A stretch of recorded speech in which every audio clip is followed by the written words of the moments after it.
No, at the same place. Yeah, the same place as, way back when. Okay. May 18th, 1940. Every episode of this series begins with a hook, right? Something new in the war, something different, or something exciting. This week, it's one word: breakthrough.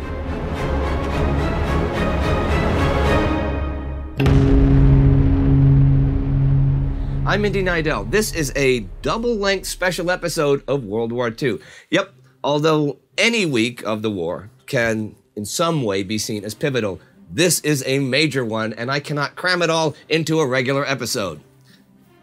Last week, the Germans were advancing in Norway, but a debate over Narvik in British Parliament sparked events that led to Winston Churchill replacing Neville Chamberlain as Prime Minister. Britain invaded and occupied Iceland, and Germany invaded France and the Benelux countries. I'm going to talk about that second invasion this week. In fact, that is all I'm going to talk about this week. There are also notable events occurring in China and Norway, but I will get back to them next week. Don't worry.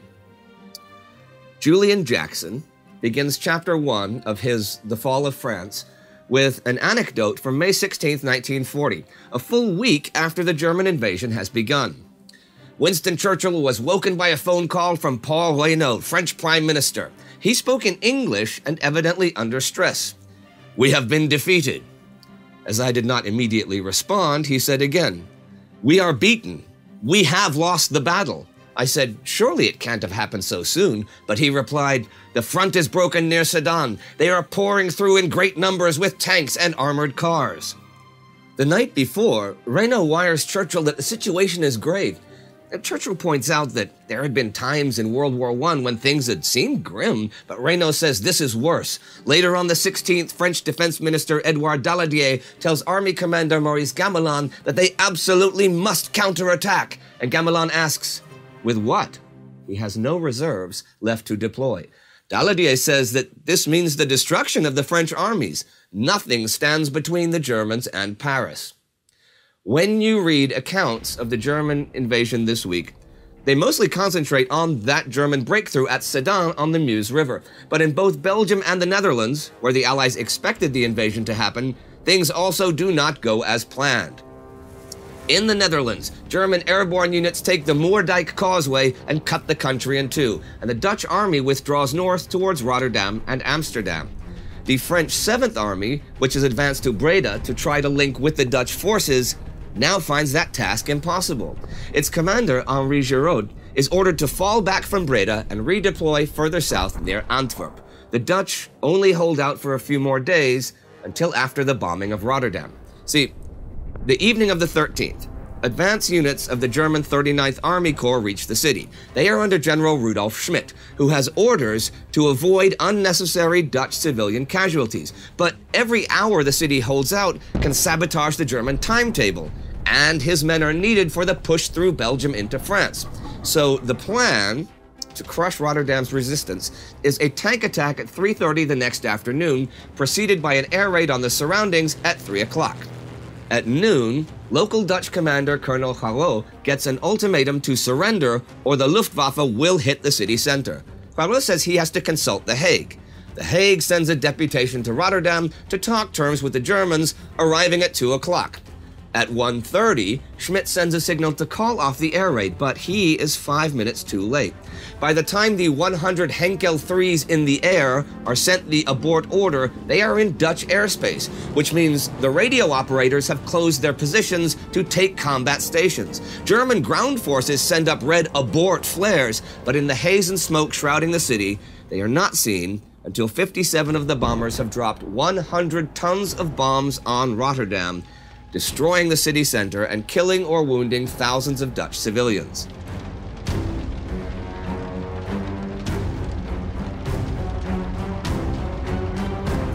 The Dutch garrison surrenders at 5 o'clock. The Dutch have beaten the Germans at the Battle of Afsluitdijk this same day, but though Zeeland holds out until the 18th, the war is over for the Dutch army, and a Dutch government in exile is established this week in London. In retaliation for the bombing of Rotterdam comes the first large-scale strategic bombing of the war, as the Allies target Geisenkirchen, Hamburg, Bremen, Cologne, Essen, Duisburg, Düsseldorf, and Hanover over the next few days. It is not leaflets they are dropping this time.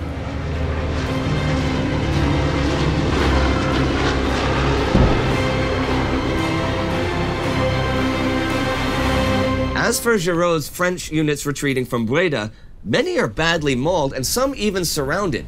The remaining French forces concentrate on Walcheren, where the French Navy launches a large-scale evacuation, and by midnight on the 17th, French resistance on Walcheren is finished and the battle for the Netherlands is over. In Belgium, the brilliant German capture of Fortress Eben Emael last week compromised the Belgian defenses, so they decided to pull back from the Albert Canal to the Dyle River. This, though, compromises the French plans, which require the Belgians to hold off the Germans long enough for the French First Army to take position. General Priou, whose cavalry is the advance of that army, arrives in position the 11th to find that the Belgians have done little fortification. He asks permission to fall back to the Schelde River, but is refused. The main bulk of the First Army will arrive the 14th, so Priou is to delay the Germans until then. This he does. His two light mechanized divisions hold off two panzer divisions in the Battle of Hanet. This is the largest tank-on-tank battle in history at this point, with each side fielding over 600 tanks. The French lose 105 tanks, and the Germans 165. So much for the idea that the French are incapable of fighting panzer divisions head-on. The First Army then holds the line on the Dyle the 15th, but because of the breakthrough further south on the Meuse, tactical victory here could turn into an overall strategic disaster, and the First Army is ordered to withdraw to the French border the 16th. Elsewhere in Belgium this week, the Germans take Liège the 13th and enter Brussels and Antwerp the 17th. The British and French have fallen back to the River Dendre, and the Belgian government has moved to Ostend. The main thrust of the German attack, though, is not through the Benelux countries, nor is it against the Franco-German border. It is through the Ardennes and spearheaded by panzer divisions under overall command of Ewald von Kleist. 3 divisions under Heinz Guderian that made for Sedan, 2 under Georg Hans Reinhard that went to Monterey, and another 2 further north under Hermann Hoth that went to Dinant. 134,000 soldiers and 1,600 vehicles in all, of them over 1,200 tanks. The first German units reached the Meuse at 2 o'clock in the afternoon of May 12th, and most of them have not seen a single enemy soldier to that point. And though the French are aware that there are German forces in the Ardennes, they are not aware that this is the main attack, and they certainly do not think the Germans will try an immediate crossing of the mighty Meuse.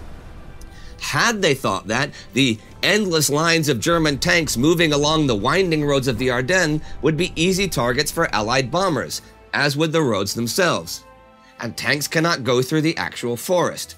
The British bombers have been busy working in Belgium, though, and taking heavy casualties. By the 12th, only 72 of the 135 bombers they had had 2 days earlier are still in service. That day, General Alphonse Georges, commander of the French field armies, who's been getting recon from the Ardennes, orders bomber priority switched from the First Army in Belgium to the 2nd at the Meuse. General Gaston Bilotte, commanding the First Army, is astonished by this and changes the order to just 1/3 to go to the Second Army. Now, its commander, General Charles Hunziger, has not requested any extra bomber support in his sector, and even now refuses the support. Georges has also decided, though, to send 6 divisions of reserves to back up Hunziger. But the direction they're sent assumes the Germans will pivot and try to attack the eastern border Maginot Line defenses from behind. So these reserves won't be in a position to respond to the German breakthrough when it happens. One of Maurice Gamelin's aides speculates that the French might be entering a trap because the Germans have barely bombed the columns of men entering Belgium, but he is ignored. Sedan is not that large a place here in 1940. It's around 12,000 people. Hunziger thinks it the least vulnerable part of his command, so he has his best forces away on his right flank. Covering Sedan itself is just the B reserve troops that I've talked about before, and just 1 anti-aircraft battery. Contrary to popular belief, though, and contrary to what Hunziger tells Reynaud and Reynaud tells the French nation, they do blow the bridges over the Meuse. All of them. And the French artillery is pretty good at slowing the Germans across the river, who are, as I said, easy targets. Until 7 a.m. the 13th, when the Luftwaffe arrives. Group Kleist has around 1,000 planes, so one AA battery isn't going to do much good there. Thing is, the 8-hour Stuka dive bombing that day does not do much actual damage to the French bunkers, but it drives off a large part of the B reserves, who are certainly not trained to fight that and cannot be expected to. There is no Allied aerial response. A word here about the Maginot Line. It is generally believed that it is a fortified line along France's eastern border, and around Sedan and further west are just temporary structures. This is not the case. I know because I was there last month and saw it for myself. In and around Sedan and Donchery are casemates and bunkers, well-built and mutually supporting artillery, machine gun, and observation posts in an interconnected defense system. There are ouvrage here and indeed all the way to the Channel. Hunsiger, also responsible for implementing construction here, is actually way behind with it, but there is still plenty of defense here. It is also generally believed that the purpose of the Maginot Line is to be an unbreakable defense line. This is also not the case. It is to be supported by infantry, and between those troops and the defensive works, it is to hold back the Germans long enough for full mobilization and deployment. So what do you think happens once the Luftwaffe has driven off the B reserves? If you say breakthrough, then you, my friend, are mistaken. The Germans managed to destroy a few bunkers, and by 11 at night have built a bridge that can support tanks, but the French are holding out pretty well in spite of the Luftwaffe. In fact, they will hold off the 2nd Panzer Division so well that it needs to be basically rescued by the 1st. By the 14th, the Germans have made crossings at 3 points: Sedan, Hoo, and Monterey. Hoo is actually the first, and it is Erwin Rommel's men who've made the crossing. His attack the 13th is helped in part by his brilliant tactics, and in part because André Koraps' 9th Army is not even close to being in position, 2 divisions having marched 85 kilometers in 3 straight night marches to even be there. They are not motorized. Where the positioned French regulars fight, though, at Monterey, the Germans are not yet able to bring tanks across the river. And the bridgeheads themselves are not a catastrophe anyhow. An effective counterattack could push them back, but it does not come. Again, the failure is in the French command. They don't counterattack the evening of the 13th, even though infantry and armor are there for such an attack by 7 p.m. The order does not come until the morning, and command is reluctant to send forces in too quickly. And all this time, the Germans are moving tanks across the river. When the counterattack finally comes, it is mauled by panzers. And where are the Allies in the air while the Luftwaffe strikes? On the 13th, British Air Chief Marshal Arthur Barrett rests his men for a full day after their action in Belgium and Holland. When the Allied planes finally attack on the Meuse early the 14th, in small groups of 10 or 20 for God knows what reason, both British and French alike suffer heavy losses and are unable to destroy the German bridgeheads. Now, conventional wisdom says that the Germans will next take the ridge south of Sedan, control of which will open the way to central France. Heinz Guderian does not do this. He pivots west with the 1st and 2nd Panzer Divisions along the main road that follows the Meuse, leaving the 10th to consolidate. When people talk about the German advance, it's in terms of 60 kilometers per day. On the 14th, they make around 6. The French defense structures, even without infantry support, are doing their job just fine, delaying the Germans. And if they only make 6 kilometers per day, the Allies can soon be there in force. But Hunsiger orders his men to evacuate that night. All that cannot be carried in silence is to be left behind, so they leave their heavy guns and ammunition. As for Koraps' army, with Rommel at one end and Guderian at the other, it has begun to disintegrate, and he has been granted his request to pull back from the line of the Meuse to a line from Charleroi to Rethel, a line with no natural defenses. Koraps loses his job for his efforts and will be replaced by Giraud. But what will Giraud command? It is May the 15th that the Germans begin moving with speed after assaulting the now vacant fortifications along the Meuse. Nothing at all lay in Reinhardt's path, and he has covered some 60 kilometers by late afternoon the 15th. But what about the French armored reserves under General Flavigny, including the 3rd Armored under General Brocard? They are mobile. They have been sent toward the left flank of the 2nd Army, but have been hastily assembled and need to refuel. If they attack the 14th, they certainly have a more than decent chance of stopping Guderian before he breaks out of the bridgehead. They don't. As for the 15th, the French tanks performed well. Unfortunately, this battle had become irrelevant since Guderian was already pushing northwest into France. The caution and hesitation of Flavigny and Brocard, and the impetuosity and boldness of Guderian perfectly encapsulated the difference between the French and the Germans in 1940. I cannot emphasize this enough. The breakthrough at Sedan in May 1940 is mainly a command failure, and not a failure of men, material, and defense works. On the 16th, Hoth's 15th Panzer Corps, spearheaded by Rommel's 7th Division, are east of Cambrai. Guderian is moving on Saint-Quentin.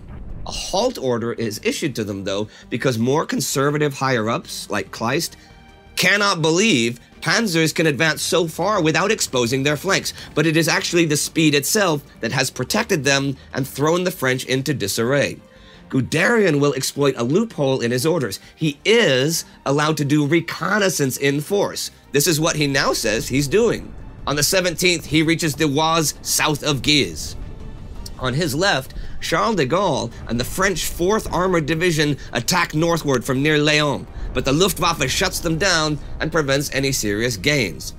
Lord Gort and the British Expeditionary Force in Belgium are by now very worried about the growing threat on their right flank and put together a force to defend there under General Mason McFarlane, who has been Gort's chief of intelligence. I like this one-line quote about removing his intelligence chief from David Somerville's World War II Day by Day. Gort can be criticized for weakening this important department at such a vital stage. I love that sentence. I just thought I'd say that. Anyhow, on the 18th, at the end of the week, both Saint-Quentin and Cambrai fall to the panzers. But with the rapidity of the advance, the German flanks now lay dangerously exposed. Kleist knows this, as does Winston Churchill, who says, "The tortoise has protruded his head dangerously far from the shell." In Paris, there is a bit of a breather, seeing that the Germans are not heading straight there. But still, French government employees are beginning to burn their secret files. Reynaud shakes up the high command and appoints a new cabinet, making himself also Minister of Defense. World War I hero Philippe Pétain is now Deputy Prime Minister. Maxime Weygand is recalled from the Middle East to take over army command from Gamelin. He will assume command tomorrow evening. And this is where we stand as the week ends. The Dutch are defeated, the Belgians on the ropes, and the Germans are speeding westward across northern France, shocking the Allies and indeed the entire world. This is also the week of Winston Churchill's blood, sweat, toil, and tears speech. And since it's one of the most famous speeches of the 20th century, there is a link to it below. I have nothing to offer but blood, toil, tears, and sweat. We have before us an ordeal of the most grievous kind. We have before us many, many long months of struggle and of suffering. Breakthrough. There is literally nothing standing in the way of the German army cutting off the Belgian, French, and British forces to its north. Who are the heroes of this masterstroke?